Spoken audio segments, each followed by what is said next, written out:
자, 레위기 오늘 벌써 7번째 시간입니다. 여러분 힘드시죠? 힘드시지만 그래도 레위기를 이렇게 공부할 기회가 또 잘 있는 게 아니거든요. 그래서 힘을 내서 우리 레위기를 한번 잘 따라가 봤으면 좋겠습니다.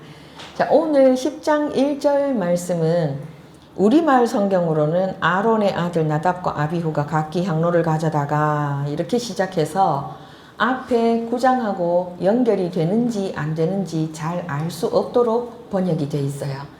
그런데 원문은 이런 의심이 전혀 안 생기게 되어 있습니다. 와우 계속법으로 되어 있어요. 그러니까 9장 24절에 이어서 일어난 일이에요. 이어서. 그럼 지금 한날에 일어난 일이라는 말입니다. 지금 제사장 위임식을 며칠 동안 했는지 기억나시죠? 7일 동안 했어요. 7일 동안 제사장 위임식을 하고 8일째 되는 날 이제 새로운 시작으로 아론이 첫 제사를 드렸단 말입니다. 그 제사는 하나님이 명령하신 대로 다 이루어졌어요. 하나님이 명령하신 대로 이루어졌기 때문에 하나님이 기쁘게 받으셨다는 표시로 여호와 앞에서 불이 나와서 번제단 위에 있는 제물을 다 살랐다 하는 게 지난주의 내용이었어요. 그죠? 그때 백성들이 느낀 것은 거룩한 두려움과 온전한 기쁨이었어요. 기억나시죠? 그랬는데 그 일이 있고 그날 바로 같은 날에 지금 10장의 일이 일어난 겁니다. 아론의 아들 나답과 아비후, 아론의 아들이 몇 명인지는 출애굽기 6장에 나와 있습니다. 4명입니다. 4명. 나답, 아비후, 엘르아살, 이다말. 4명인데 위에 둘, 나답과 아비후가 각기 향로를 가져다가 여호와께서 명령하시지 아니하신 다른 불을 담아 여호와 앞에 분향하였더니 이렇게 지금 1절이 시작이 돼요. 1절은 문제가 많습니다. 첫째, 분향하는 것은 대제사장의 고유한 직무입니다. 대제사장의 고유한 직무. 어디로 가보시는가 하면 출애굽기 30장으로 가보시겠습니다. 제가 가진 성경 128면이에요. 출애굽기 30장 128면입니다. 30장 7절과 8절을 우리 함께 읽어보시겠습니다. 시작. 아론이 아침마다 그 위에 향기로운 향을 사르되 등불을 손질할 때에 살을 찌며 또 저녁 때 등불을 켤 때에 살을 찌니 이 향은 너희가 대대로 여호와 앞에 끊지 못할지며. 자, 누구의 직무라고요? 대제사장 아론의 고유한 직무입니다. 앞으로도 계속해서 대제사장은 태어나겠죠. 이건 세습직이기 때문에 아론의 맏아들 나답이 아론이 죽고 나서는 이 일을 계속해서 이어서 해나갈 것입니다. 그 다음에는 또 누가 하겠습니까? 나답의 맏아들이 대제사장이 되어서 이렇게 직무를 이어나가겠죠. 그럼 지금은 이 일을 누가 해야 된다는 겁니까? 아론이 해야 됩니다. 아론이 해야 되는 일을 지금 누가 했다고요? 나답과 아비후가 했답니다. 나답과 아비후. 나답은 맏아들입니다. 아비후는 둘째 아들이에요. 이름의 뜻이 뭐냐 하면 나답은 고귀하다는 뜻이에요. 고귀하다. 아론이 맏아들을 낳고 그 아들이 얼마나 귀했으면 이름을 고귀하다라고 지었어요. 아비후는요. 아비는 우리 너무 자주 접해서 다 알잖아요. 나의 아버지. 후는 그가 나의 아버지다. 그럼 이 이름의 뜻은 뭐겠습니까? 하나님이 너의 아버지다. 이 뜻이에요. 그러니까 아론이 자녀들의 이름을 잘 지어놨어요. 그죠? 근데 잘 짓기는 했는데 잘 키웠는지는 잘 모르겠어요. 왜? 지금 이게 아론이 대제사장이 되고 나서 한 20년 후, 30년 후 같으면 또 모르겠어요. 대제사장으로 위임받고 나서 첫 번째 제사를 드린 당일에 지금 아론이 혼자 해야 되는 고유한 직무를 지금 침범을 해버렸거든요. 월권을 해버렸어요. 근데 이 사람들이 제정신이라면 하나님 앞에 지금 불이 임하는 것을 봤잖아요. 제단 위에. 불이 임해서 제단에 그 제물들을 태우는 광경을 봤는데 제정신이라면 과연 이렇게까지 겁없이 행동할 수 있었을까요? 이거 쉽지 않은 일이에요. 어지간한 배짱 가지고는. 우리 흔히 쓰는 말로 하면 간이 배 밖에 나와야 이게 가능합니다. 근데 지금 이 일을 할 수 있었던 이유가 도대체 뭘까? 우리가 정확한 이유는 알 수 없어요. 정확한 이유는 알 수 없지만 짐작은 할 수 있어요. 이 일 후에 지금 뭐라고 얘기를 하는가 하면 술 먹지 말라는 얘기를 하거든요. 8절, 9절. 8절, 9절 함께 읽어보겠습니다. 시작. 여호와께서 아론에게 말씀하여 이르시되 너와 내 자손들이 회막에 들어갈 때에는 포도주나 독주를 마시지 말라. 그리하여 너희 죽음을 면하라. 이는 너희 대대로 지킬 영영한 규례라. 지금 하나님이 뭐라고 하십니까? 회막에 들어갈 때에는 술 먹지 마라. 여호와께서 너희를 제사장의 직분을 주셔서 이스라엘 백성을 위해서 죄를 속하게 하는 그 일을 돕는 자로 세우셨는데 이 일은 맨정신으로 정신 똑바로 차리고 두렵고 떨림으로 감당해야 되는 일이다. 이 말이에요. 술 먹지 마라. 왜요? 술을 드셔보신 분들은 아시죠? 술이 많이 들어가면 정상적인 판단이 안 됩니다. 정상적인 행동 당연히 안 됩니다. 심지어 술 깨고 난 뒤에 뭐라고 말합니까? 무슨 일이 있었는지 기억이 안 난다고 말합니다. 그러니까 술에 취했을 때 뭐 하나 똑바로 할 수 있는 일이 없는데 지금 이 사건이 터지고 난 뒤에 하나님이 처음으로 하시는 말씀이 지금 술 먹지 마라 하는 말씀이잖아요. 그러면 우리가 합리적인 의심을 해볼 수 있습니다. 아, 나답과 아비후가 술 마시고 이 일을 했구나. 이건 합리적인 의심이에요. 그죠? 이렇게 짐작해 볼 수 있어요. 근데 그게 이유의 전부는 아니었을 겁니다. 우리가 오전에도 마가 요한이 왜 돌아갔을까? 담임 목사님께서 여러 가지 가능성을 말씀하셨잖아요.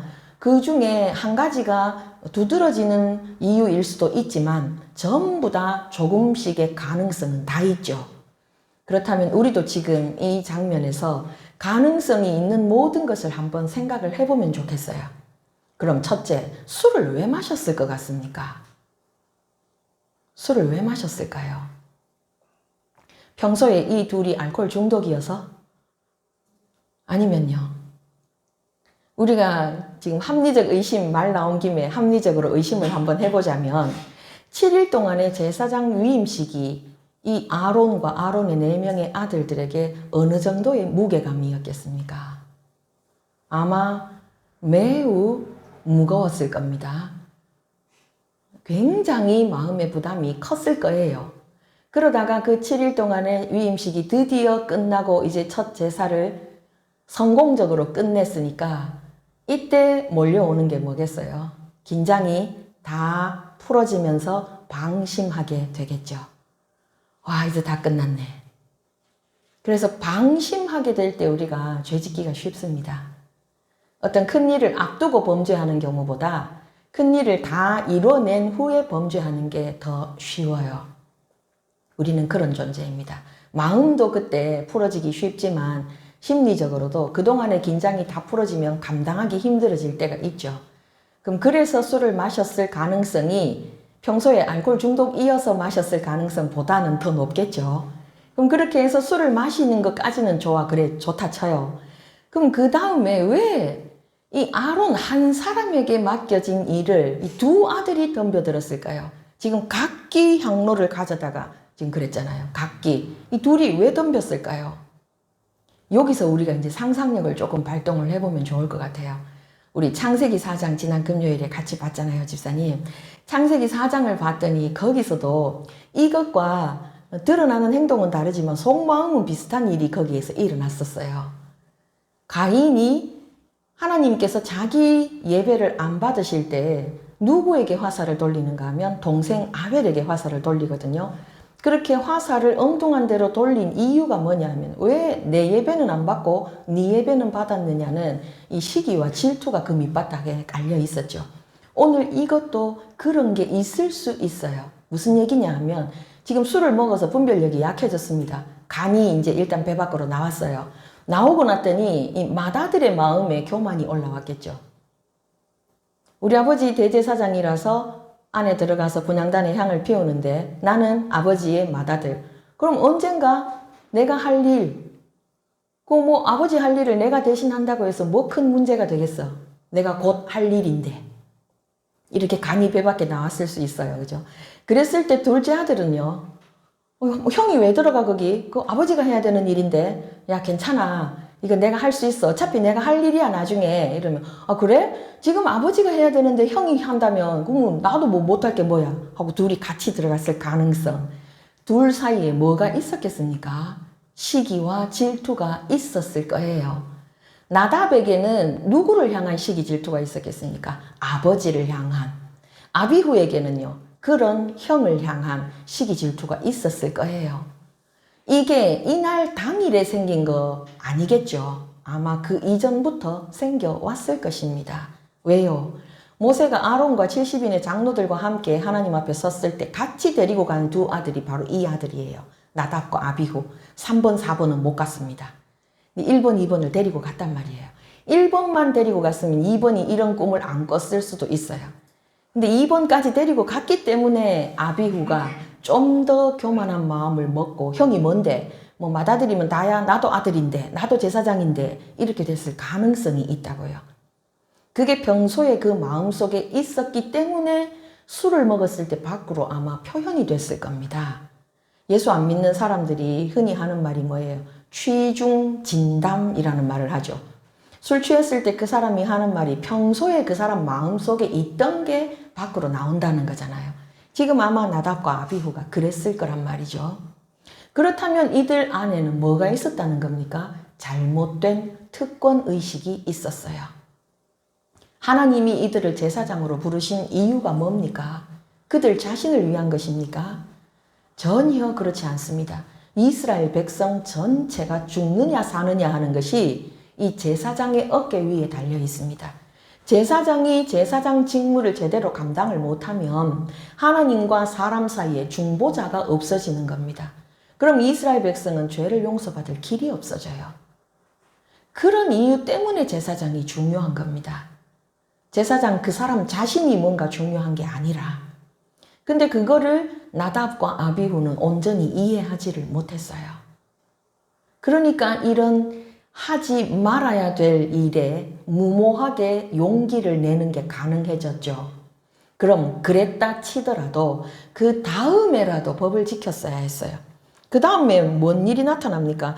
여호와께서 명령하지 않으신 다른 불을 가지고 지금 분향을 해버립니다. 그럼 여호와께서 명하신 불이 뭐냐? 번제단의 불이에요. 번제단의 불. 왜 번제단의 불로 이 분향단의 향을 피워야 됩니까? 번제단에서 흐르고 있는 뭐 때문에요? 이스라엘 백성을 대신해서 죽은 짐승의 피 때문이에요. 그게 뭐를 상징합니까? 예수님의 피를 상징합니다. 예수님 나중에 십자가에서 우리 죄 위에서 돌아가시는 예수님의 보혈을 상징해요.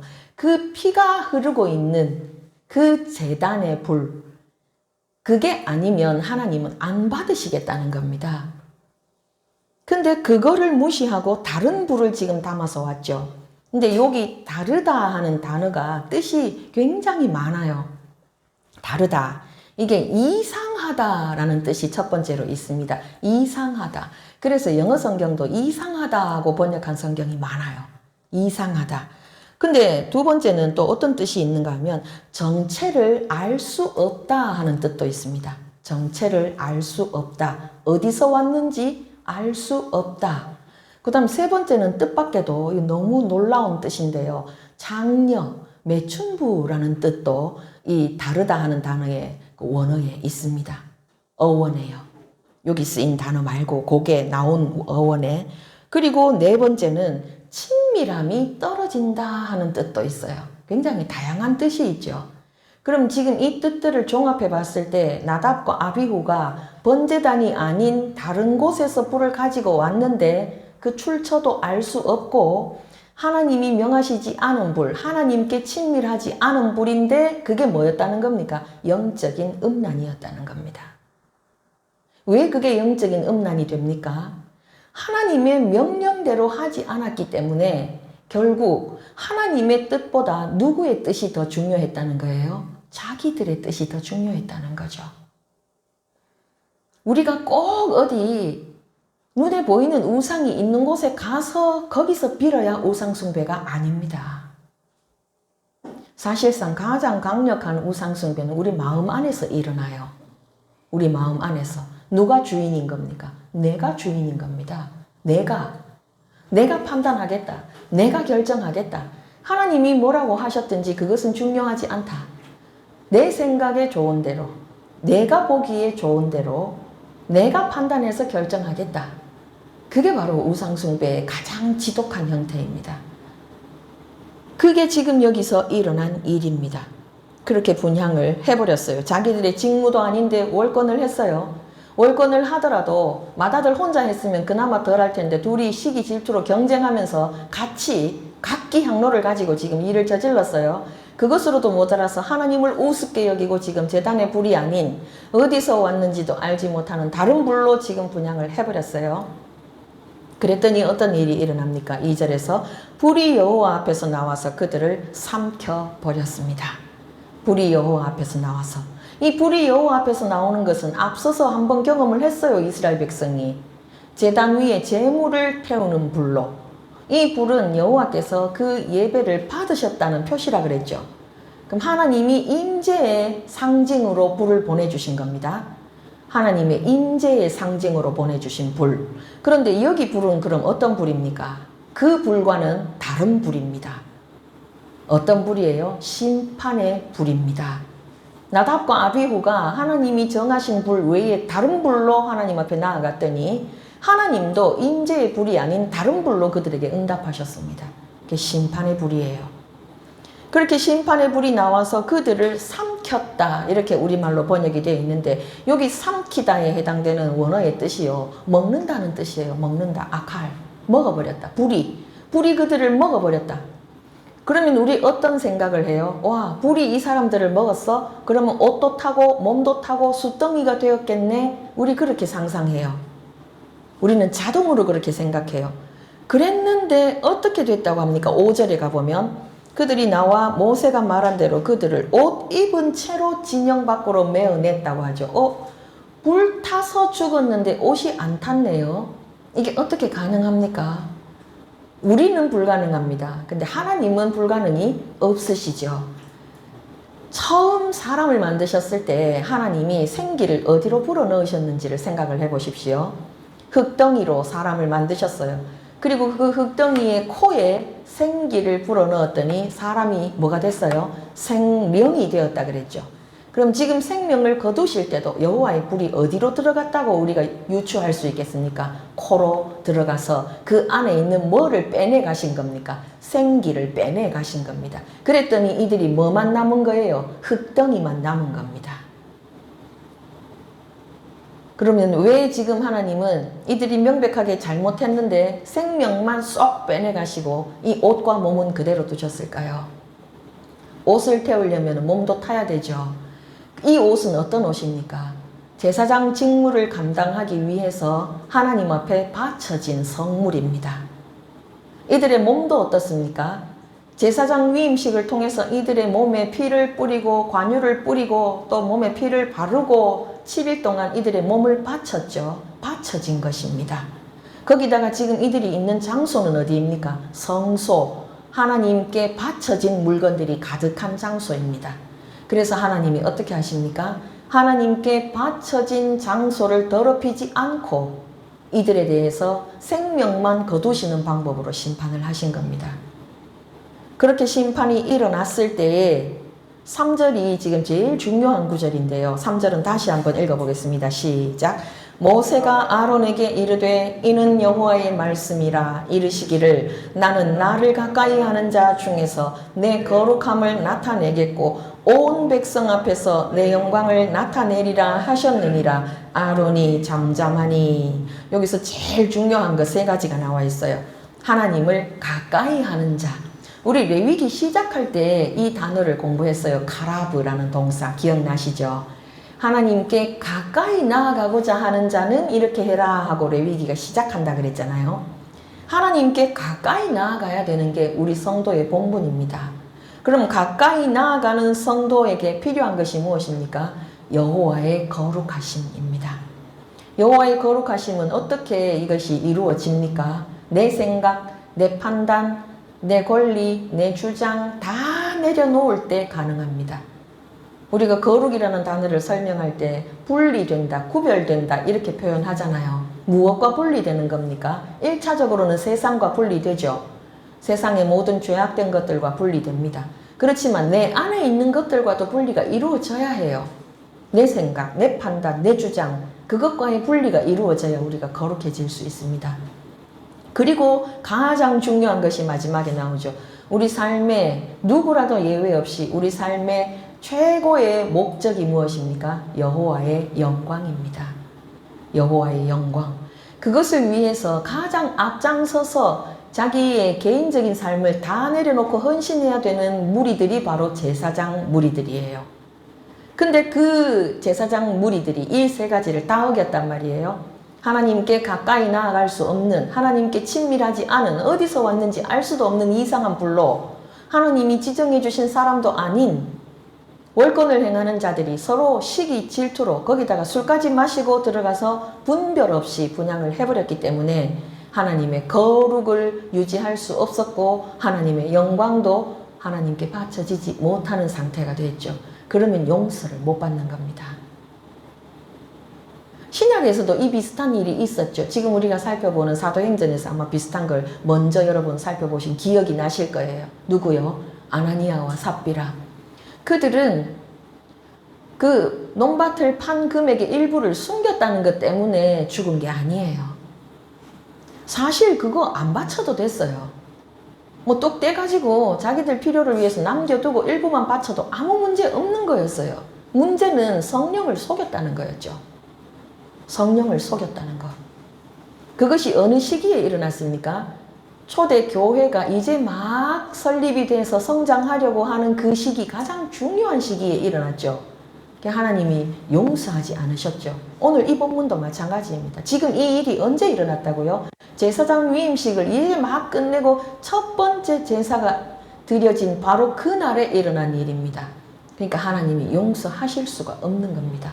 거기에다가 이들이 저지른 죄는 단순히 이 아나니아와 삽비라가 저지른 그런 죄보다 훨씬 더 심각합니다. 아나니아와 삽비라는 그저 성도 중에 한 명이라면 이 사람들은 이 이스라엘 백성 전체에게 본을 보여야 하는 위치에 있는 사람들이에요. 그런데 지금 이런 일을 저질러 버렸단 말이죠. 그렇지만 우리가 현대를 살아가는 우리가 느끼기에는 하나님 좀 잔인해 보이시죠. 그렇다고 그냥 확 죽여버리십니까? 우리 한국인이 좋아하는 삼세판. 하나님 삼세판도 모르십니까? 첫 번째 경고, 야 1차 경고다. 다음에 또 이러면 안 된다. 그리고 또 2차 경고, 너 이제 두 번째야. 이제 한 번밖에 기회 없어. 그리고 세 번째 그러면 확 죽여도 안 늦을 텐데 하나님 왜 이렇게 하시냐고요. 그건 하나님이 싫어하시는 죄는 다 싫어하시지만 싫어하시는 죄도 제가 볼 땐 등급이 있더라고요. 등급이. 그리고 그 죄를 짓는 사람이 누구냐에 따라서 또 다르게 적용하시는 부분들이 있더라고요. 그래서 우리가 하나 꼭 찾아봤으면 좋겠어요. 어디를 찾느냐 하면 사무엘상 15장 23절. 자, 432면입니다. 구약성경 432면. 사무엘상 15장 23절. 사무엘상 15장 23절 432면입니다. 자, 다 찾았으면 함께 읽습니다. 시작. 이는 거역하는 것은 점치는 죄와 같고 완고한 것은 사신 우상에게 절하는 죄와 같음이라.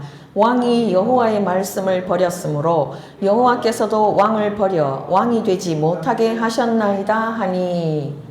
이게 지금 사울 왕에게 선지자 사무엘을 통해서 하나님이 하시는 말씀이거든요. 근데 뭐가 뭐와 같다고 합니까? 거역하는 것. 거역하는 것이 뭐와 같대요? 우상 숭배와 같다. 거역하는 것이 우상 숭배와 같다. 거역한다. 불순종한다는 뜻이잖아요. 불순종하는 것이 우상 숭배와 같다. 근데 이 당시에 광야를 떠돌고 있던 이스라엘 백성은 단순히 하나님 나라의 백성 정도가 아니었어요. 하나님은 이 오합지졸들을 향해서 뭐라고 말씀하셨는가 하면 여호와의 군대라고 표현하셨어요. 우리 전에 찾아봤잖아요. 여호와의 군대라고 표현하시고 군대 진영으로 편제를 그렇게 바꾸셨죠. 지파별로. 동서남북 각 지방에 세 지파씩. 그래서 군대가 진행할 때의 방식으로 나팔을 불어서 진행하고 멈추고 진을 치고 진을 걷고 그런 방법으로 이 이스라엘 백성이 40년 광야를 돌았단 말이에요. 하나님이 이들에게 요구하신 게 바로 그거예요. 너희는 여호와의 군대다. 군대. 군인의 최고 덕목은 무엇입니까? 명령에 대한 복종입니다. 그럼 지금 여기 이스라엘 백성이 그들의 삶의 가장 중심에 두고 있는 것이 성막이라고 했잖아요. 성막을 중심으로 레위인들이 그리고 그 레위인들 둘레에 나머지 12지파가 그렇게 진을 치는 구조라고 했죠. 그럼 가장 앞장서서 여호와의 명령에 복종해야 되는 사람들이 바로 누구입니까? 제사장 그룹입니다. 이들에게는 뭐가 있어야 됩니까? 여호와의 명령에 대한 절대 복종. 근데 지금 어떻게 했다고요? 불복종. 그럼 지금은 어떤 상황입니까? 전시와 같습니다. 왜요? 하나님이 지금 군대라고 부르셨잖아요. 군대라고 불렀다는 것은 지금 전시와 같이 이스라엘 백성을 지금 그렇게 보고 계시는 겁니다. 지금 이스라엘 백성이 제사장 위임식을 거쳐서 첫 제사를 드리는 것까지를 하나님만 보셨겠습니까? 우리 원수 마귀 사탄도 보고 있었겠죠. 그럼 지금 나답과 아비후가 저지른 이 일에 대해서 하나님 앞에 이 제사장 그룹을 비난할 거리, 참소할 수 있는 권리를 사탄에게 주어버린 셈이죠. 이건 심각한 죄가 되는 겁니다. 그러니까 뭐 2번, 3번 못 봐줍니다. 그냥 바로 죽어야 됩니다. 무섭습니다. 우리가 오늘날 하나님을 아버지라고 부르기도 하지만 예수님이 친히 너희를 내가 친구라고 했다 하셨다고 해가지고 막 친구처럼 생각하는 경우가 있는데 그거는 예수님 입장에서는 우리를 친구처럼 대해주시는 게 참 감사하고 감히 바랄 수 없는 일이지만 우리가 예수님한테 친구처럼 대하는 거는 이거는 말이 안 되는 겁니다. 그거를 분명히 기억을 하셔야 돼요. 오늘 일어난 일이 그런 일입니다. 그래서 지금 모세가 어떻게 합니까? 울지도 말라고 합니다. 6절 보세요. 함께 읽습니다. 시작. 모세가 아론과 그의 아들 엘르아살과 이다말에게 이르되 너희는 머리를 풀거나 옷을 찢지 말라. 그리하여 너희가 죽음을 면하고 여호와의 진노가 온 회중에게 미침을 면하게 하라. 오직 너희 형제 이스라엘 온 족속은 여호와께서 치신 불로 말미암아 슬퍼할 것이니라. 지금 울지도 말래요. 머리도 풀지 말고 울지도 말고 당연히 제사도 장례식도 못 지냅니다. 왜요? 제사장에게 하나님이 정해놓으신 법입니다. 대제사장은 부모 형제가 죽어도 아무것도 못합니다. 제사장은 부모 형제가 죽었을 때에는 할 수 있습니다. 그렇지만 지금 이건 자연사가 아니죠. 심판의 결과로 일어난 죽음입니다. 그렇기 때문에 하나님은 이 엘르아살과 이다말에게조차도 울지 마 하고 명령하시는 겁니다. 그러면서 이들에 대한 장례를 누구에게 부탁하십니까? 4절로 올라가 보시면 아론의 삼촌 우시엘의 아들 미사엘과 엘사반에게 부탁합니다. 이 시체를 메어 나가라. 지금 제사장 가족들은 이 일을 할 수 없기 때문에 제사장은 아니지만 레위인 중에서 이들과 가장 가까운 친척들을 불러서 이 일을 맡기는 겁니다. 그렇게 맡겨놓고 백성에게는 6절에서 뭐라고 말씀하세요? 여호와께서 치신 불로 말미암아 슬퍼하라고 했지 나답과 아비후의 죽음으로 말미암아 슬퍼하라고 하지 않으셨어요. 이거 중요합니다.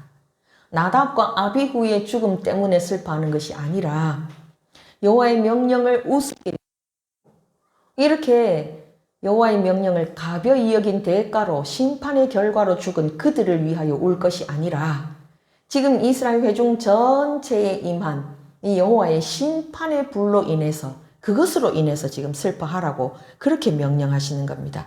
나답과 아비후의 죽음보다 중요한 것이 지금 이 기쁨의 제사 하나님 임재의 상징으로 내려진 불로 받으시는 제사 바로 후에 일어난 이 심판으로 인해서 슬퍼하라는 거예요.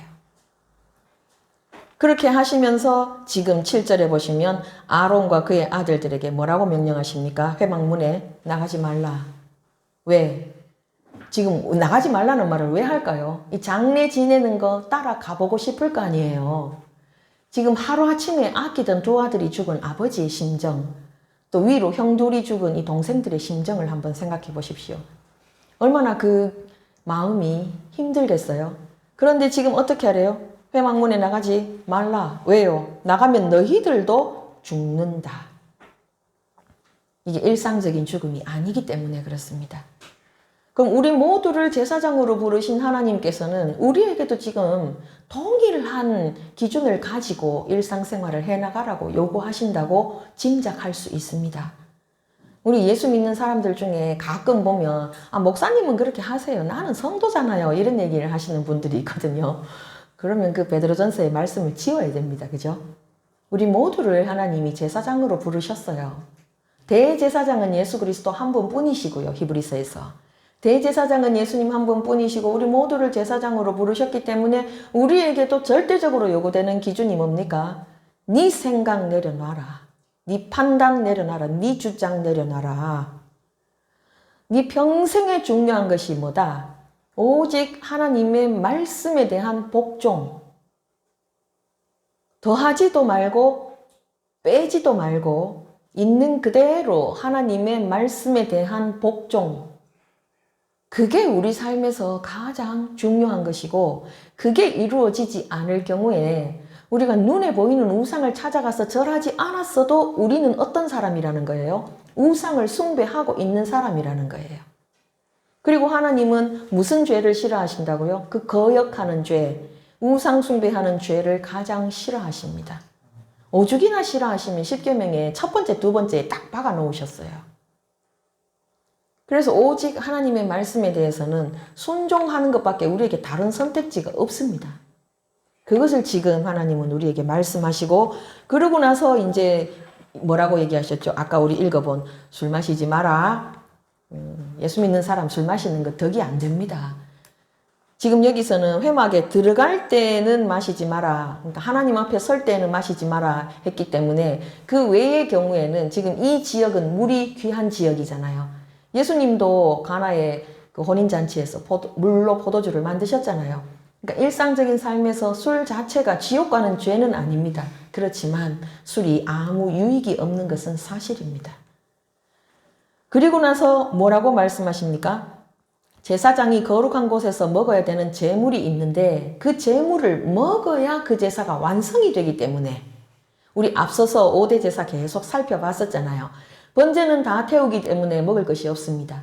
근데 소제와 화목제와 속죄제 이런 제사들의 경우에는 일반 백성의 몫이 있는 것은 화목제밖에 없지만 나머지는 전부 제사장의 몫이 있었어요. 기억나시죠? 그리고 제사의 완성은 그 제물을 먹는 것으로 끝이 났습니다. 그렇기 때문에 지금 모세가 이 제물로 바쳐진 고기를 찾고 있는 겁니다. 모세가 고기 좋아해서 찾는 게 아니고 이게 먹어야 제사가 완성이 되기 때문에 찾는데 물어보니까 어떻게 됐냐니까 벌써 태워버렸대요. 그렇게 태워버려가지고 지금 모세가 화가 났어요. 지금 16절, 17절 한번 읽어보겠습니다. 시작.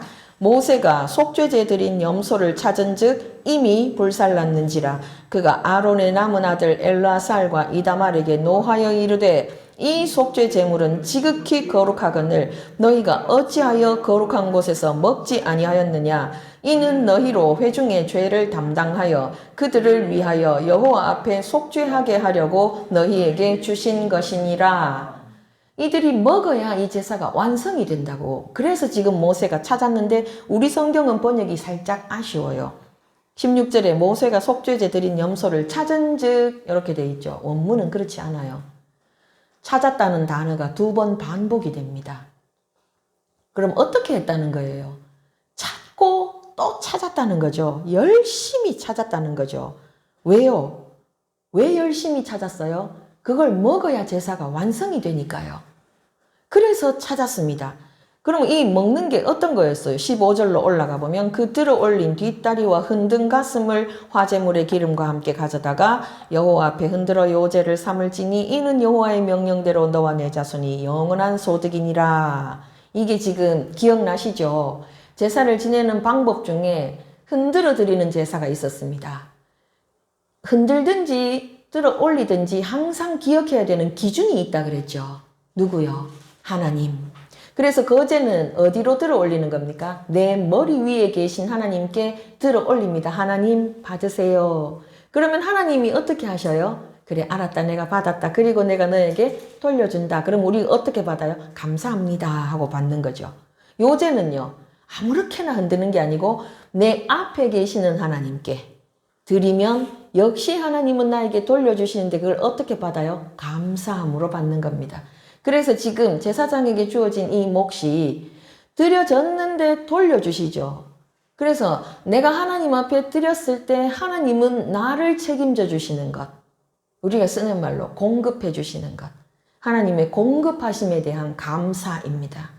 근데 이 공급하심에 대한 감사가 내가 그것을 먹는 것까지 해야 제사가 끝난다 그랬잖아요. 그럼 이게 여호와의 명령이란 말이에요. 근데 지금 태워버렸죠.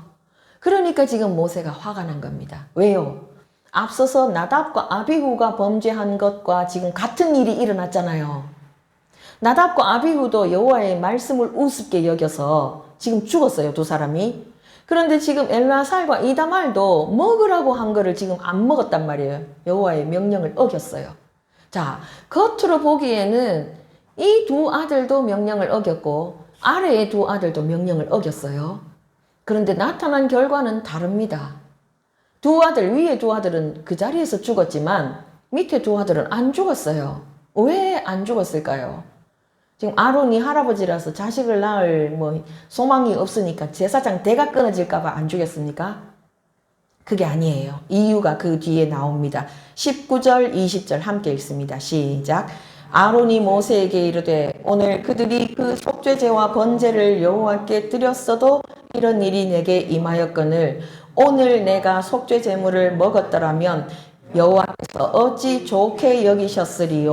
모세가 그 말을 듣고 좋게 여겼더라. 아멘. 지금 아론이 모세 앞에 설명하는 내용이 무엇입니까? 우리의 죄로 인하여 두 아들이 죽었습니다.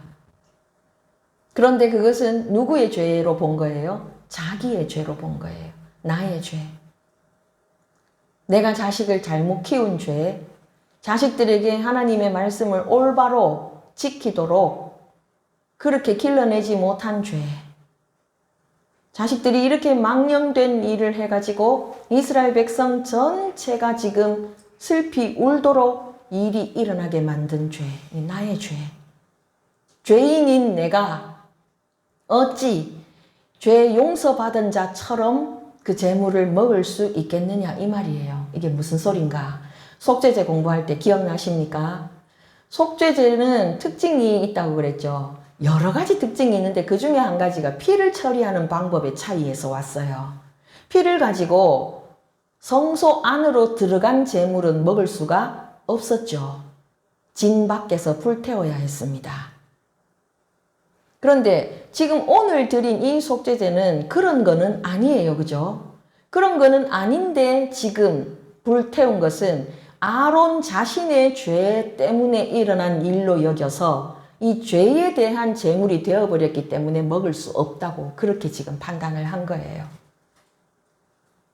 그래서 겉보기에는 명령을 어긴 것처럼 보이지만 그 마음의 중심을 보시는 하나님께서 이 아론의 마음을 받으신 겁니다. 우리 하나님은 항상 이런 분이세요. 겉으로 드러나는 결과가 똑같다고 해도 마음의 동기가 뭐였느냐에 따라서 하나님의 판단이 달라집니다. 얼마나 감사합니까? 우리가 어리석어서 무지해서 판단을 잘못할 수도 있잖아요. 동기는 선했더라도 하나님이 금하신 일을 실수로 할 수도 있잖아요. 근데 그런 경우에 하나님이 봐주시는 부분이 있다는 거예요. 그러니까 나답과 아비후 같은 경우는 동기가 불순했기 때문에 이들의 죄에 대해서 가감없이 하나님이 처리하셔야 됐지만 엘라살과 이다말이 이 고기를 불태운 일은 동기가 선했기 때문에 똑같은 명령 불복종이었어도 겉으로는 그렇게 드러나도 그 마음의 중심이 달랐기 때문에 하나님이 받으셨다는 거예요. 그럼 오늘 이 10장 본문을 통해서 우리가 기억해야 되는 중요한 내용들이 뭡니까? 우리 모두가 제사장으로 부름받았다는 베드로전서의 말씀에 기초했을 때에 우리 삶에도 얼마든지 나답과 아비후 같은 일 일어날 수 있죠. 뭐를 버리지 못할 때요? 나의 자아를 내어놓지 못할 때.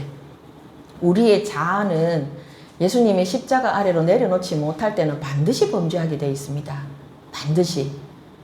우리 유전자 속에 새겨져서 내려온 게 우리의 죄 아닙니까? 우리의 이 자아가 십자가 아래로 내려가지 못할 때는 반드시 그로 말미암아 좋지 않은 결과를 가지고 온다는 것. 그것을 우리가 기억을 해야 되고, 그러할 때에도 하나님은 여전히 자비를 베푸셔서 우리의 중심을 보시고 우리 가운데 은혜를 베푸신다는 것. 그것도 기억을 해야 되고, 이런 관점에서 봤을 때 나답과 아비후가 드렸던 이 다른 불과 같은 불이 우리 가운데 혹시 있지 않은가? 우리가 예배 가운데 나올 때에 우리가 예배 드리는 목적이 무엇입니까? 3절에 답이 있다 그랬죠. 여호와의 영광입니다. 여호와의 영광. 예배는 우리가 은혜 받기 위해서 나오는 게 아니에요. 그건 하나님의 영광 가운데 우리에게 주시는 선물이에요. 우리가 선물을 바라보고 아버지 앞에 나오는 거 아닙니다. 우리는 아버지의 영광을 위해서 예배의 자리에 나오는 거예요. 이 순서가 바뀌면 우리가 드리는 예배는 뭐가 되는 겁니까? 다른 불이 되는 겁니다. 하나님이 임재하시는 불이 아니라 하나님이 안 받으시는 불이 되는 거죠. 그럼 우리가 하나님이 받으시는 불, 이 다른 불이 아니라 임재의 불, 그 불이 되려면 어떻게 해야 된다고요? 우리 예배의 시작부터 끝까지 오직 하나님께 영광. 그렇게 하나님께 영광이 되려면 우리 가운데 무엇이 부어져야 됩니까? 여호와의 거룩. 그 여호와의 거룩은 1차적으로 우리의 자아를 십자가에 못 박을 때 가능하고, 날마다 십자가 아래에 나의 자아를 내려놓을 때 가능하죠. 그렇게 했을 때 비로소 우리가 어떻게 됩니까? 여호와께 가까이 나아가는 자가 됩니다. 우리의 직분이 무엇이냐? 하나도 안 중요합니다. 우리가 남자냐 여자냐도 중요하지 않습니다. 그죠? 오직 한 가지만 중요합니다. 나를 통해서 누가 영광 받으시는 것? 하나님이 영광 받으시는 것. 그것을 통해서 우리가 누구 앞에 친밀하게 나아갈 수 있는 것? 하나님 앞에 친밀하게 나아갈 수 있는 것. 그래서 이 한 주간 우리 마음속에 내가 왕이었던 부분을 찾아서 하나님 앞에 회개하고 오직 주님만이 나의 왕이십니다. 그렇게 고백하는 한 주간이 되시기를 좋으신 우리 주님의 이름으로 축복합니다.